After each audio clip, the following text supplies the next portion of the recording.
Fala, povo de Deus! Esse é mais um Etancast e você é mais do que bem-vindo aqui. Hoje iniciaremos uma série de podcasts sobre a Igreja de Jesus. Sobre o que é a igreja invisível, a igreja visível, qual o nosso papel na igreja, o que nós temos a ver com o crescimento da igreja, essas coisas.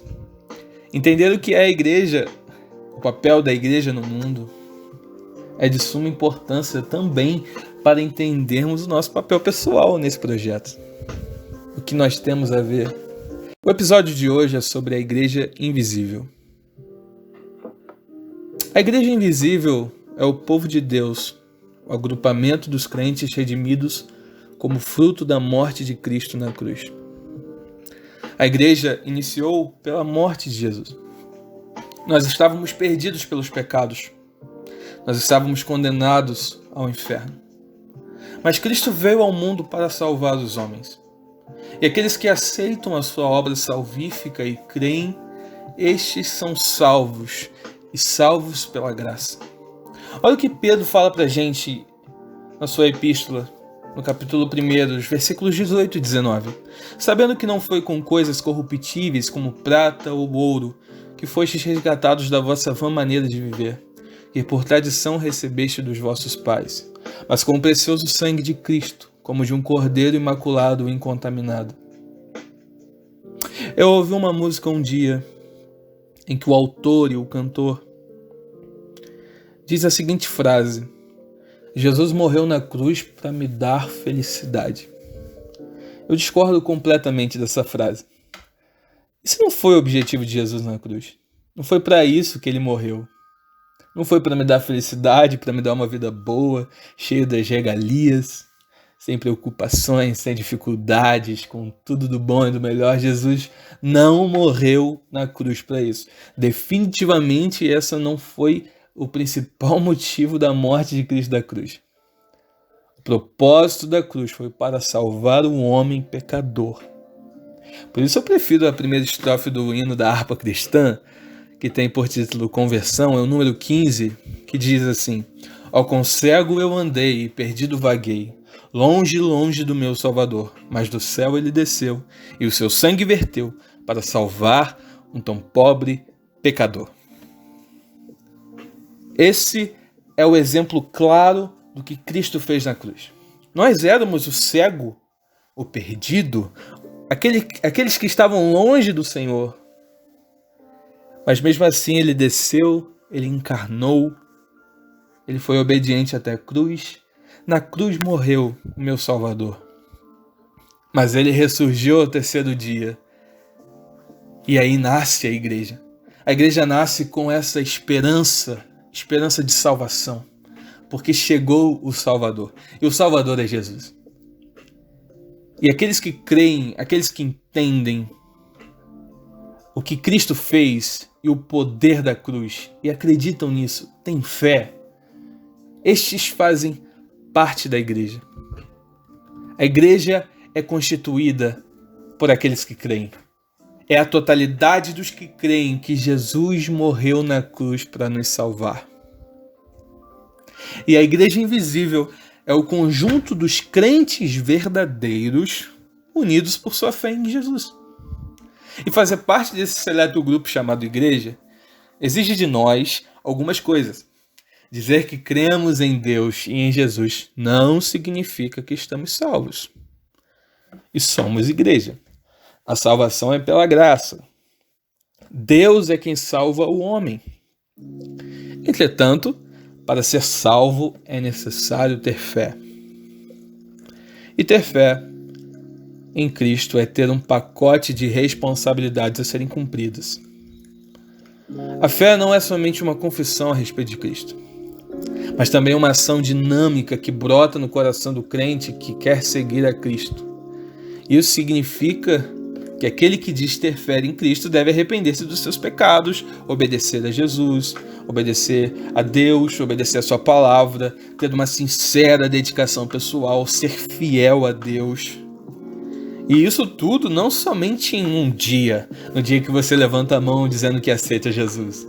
Não, isso tudo é uma atitude contínua, diária, todos os dias da nossa vida, ou até que Ele volte para nos buscar. A salvação é pela graça, mas é necessário ter fé em Jesus. Isso implica segui-lo e obedecê-lo. Olha o que o apóstolo João diz na sua primeira carta, capítulo 2, nos versículos 4 ao 6.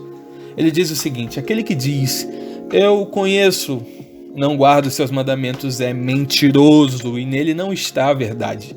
Mas qualquer que guarda a sua palavra, o amor de Deus está nele, verdadeiramente aperfeiçoado. Nisto conhecemos o que estamos nele. Aquele que diz que está nele também deve andar como ele andou. Todos nós conhecemos alguém que, quando perguntado se quer aceitar a Jesus como o único e suficiente Salvador, diz que já tem Jesus no coração. Tal pessoa precisa entender que a fé salvífica precisa ser uma fé militante e ativa. Essas pessoas que dizem da boca para fora que já tem Cristo no coração, elas estão se esquivando da essência da pergunta. Dizer que se você quer aceitar Jesus como suficiente Salvador é dizer se você quer ter um compromisso com Ele, um compromisso diário, verdadeiro, segui-lo de fato, obedecer a sua palavra. Isso tudo é um pacote. Então, quando você pergunta se a pessoa quer aceitar a Jesus, a maioria das pessoas que ouvem essa pergunta já entendem a responsabilidade que tem por trás da resposta. Dizer sim, você se comprometerá a seguir a Cristo como deve ser e obedecê-lo e cumprir tudo que a palavra diz. Então, quando as pessoas dizem eu já o tenho no meu coração, a maioria, não vou generalizar, mas a maioria se esquiva da pergunta, a maioria foge da pergunta, porque a verdade é que são poucos aqueles que querem um compromisso de verdade. Os que não querem se esquivam. E nós vemos hoje muito isso no nosso cotidiano, as pessoas famosas, que têm certa relevância, artistas, cantores. Parece que está na moda dizer que é cristão, né? Então nós vemos muito isso hoje, pessoas dizendo que acreditam em Jesus, que seguem a Jesus, que são cristãos. Nós vemos isso muito no nosso cotidiano, né? As pessoas famosas que estão nas mídias sociais, artistas, cantores, enfim, pessoas que possuem certa fama.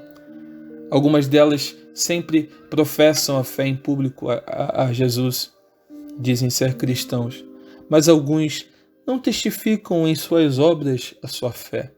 Sabe, é o claro exemplo daqueles que só falam da boca para fora. Aqueles que dizem que aceitam a Jesus, ou que seguem a Jesus, ou que são cristãos apenas para ter um título, serem bem vistos por um certo grupo de pessoas. Nós vemos muito isso na esfera política. Muitos políticos aproveitam os períodos eleitorais para dizer que são cristãos, aí vão às igrejas, visitam, participam da ceia, sobem nos nossos altares, pegam no microfone, falam de Jesus, decoram um versículo da Bíblia e começam a citar como se fosse um leitor assíduo da palavra de Deus. Mas a verdade é que por detrás tem interesses políticos, tem interesses pessoais, tem interesses financeiros. Isso é a triste realidade dos nossos dias. Mas não só aqueles que estão na esfera pública ou sob os holofotes da fama que estão sujeitos à falsa conversão, se eu posso dizer assim.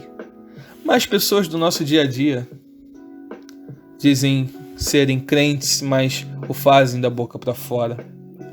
Mas a verdade é que a confissão de fé, ela deve ser sim verbalizada.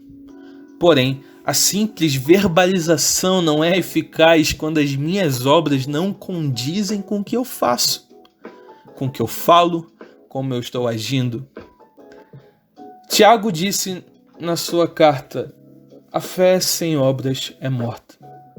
Se eu de fato aceito a Jesus como meu Senhor e Salvador, isso irá refletir em todos os aspectos da minha vida.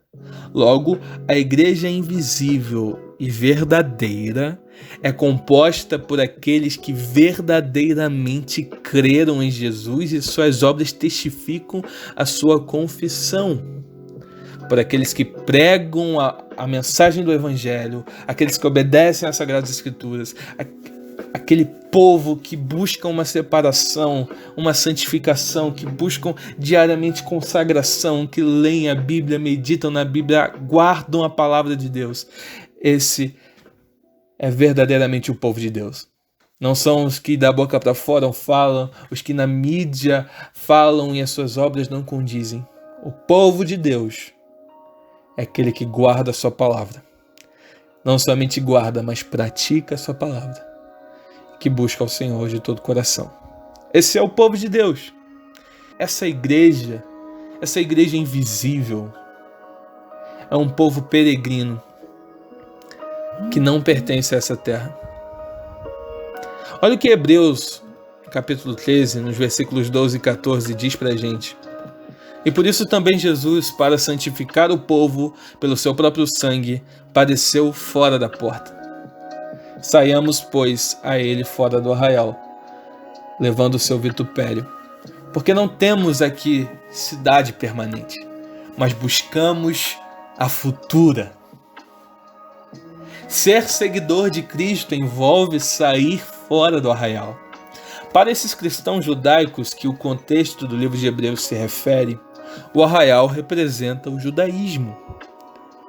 O autor estava dizendo que era necessário sair desse arraial, perder as raízes do judaísmo, se desvincular das tradições, dos rituais, para seguir a Cristo. Para nós, cristãos do mundo atual, sair fora do arraial significa se desvincular do sistema pecaminoso desse mundo. Nós somos rodeados pelo mundo corrupto que todos os dias nos oferecem bandejas, somos tentados. Mas o verdadeiro cristão, ele se separa, ele se afasta,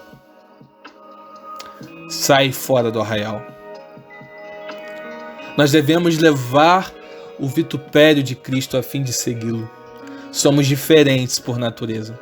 Assim como o nosso Cristo era diferente e fez a diferença, a igreja de Jesus também deve ser diferente e deve fazer a diferença. Ser peregrino significa não ter uma nação própria, pois o reino de Deus não é deste mundo. Nós aguardamos a nossa pátria celestial. Eu sou a favor de que a igreja tenha seus representantes nas mais diversas áreas da sociedade.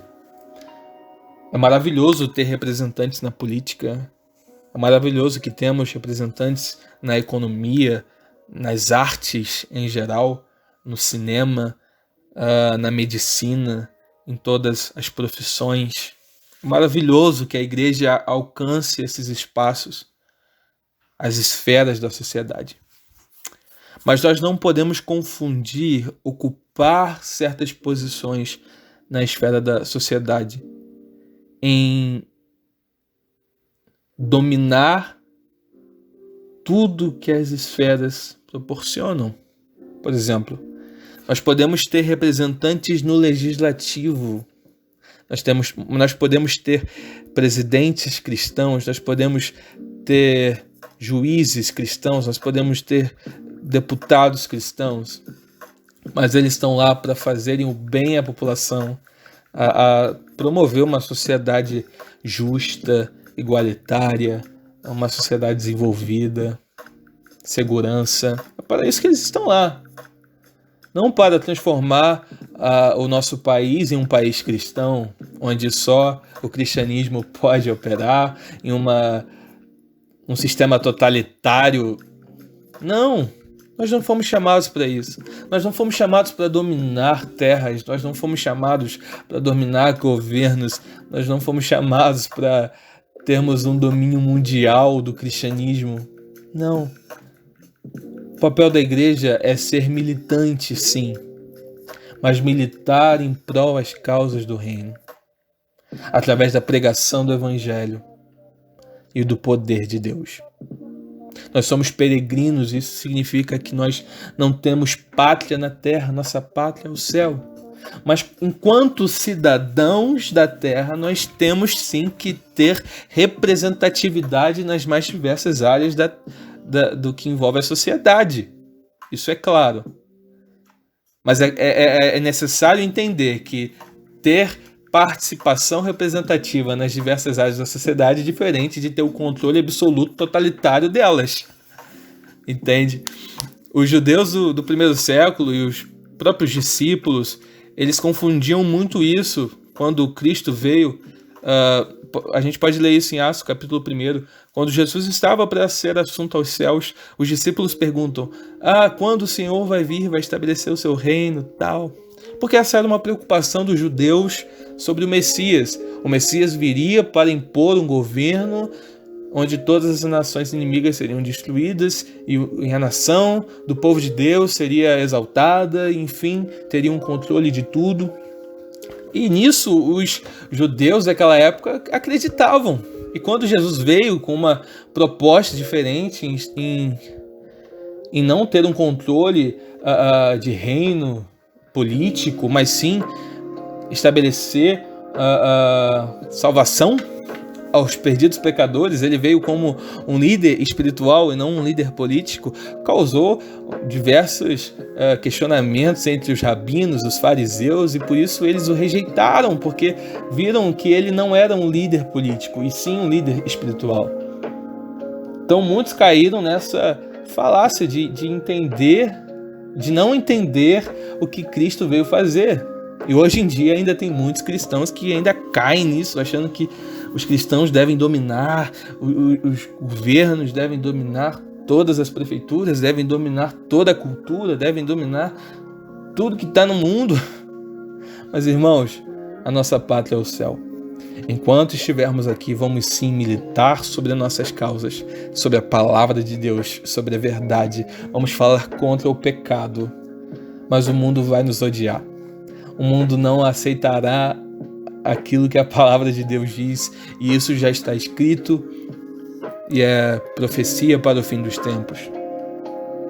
Então a igreja é peregrina, a igreja invisível é militante, e nós militamos a causa de Deus, nós militamos em favor da palavra, das Sagradas Escrituras, e tudo isso pelo poder de Deus. A igreja invisível, então, é composta por pessoas.